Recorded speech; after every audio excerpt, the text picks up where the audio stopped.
Fala pessoal, hoje eu vou mostrar para vocês como instalar o Bluetooth no som original do Livina 2013.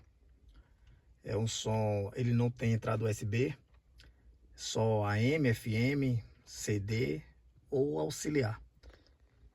Você vai precisar de um adaptador desse aqui, ó. Comprei esse na Amazon.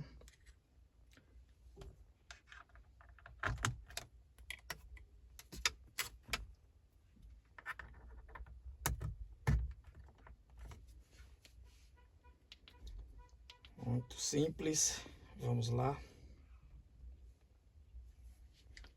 Agora parear o dispositivo.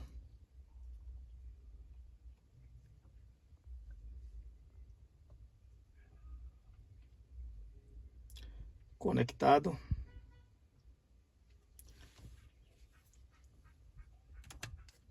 Auxiliar.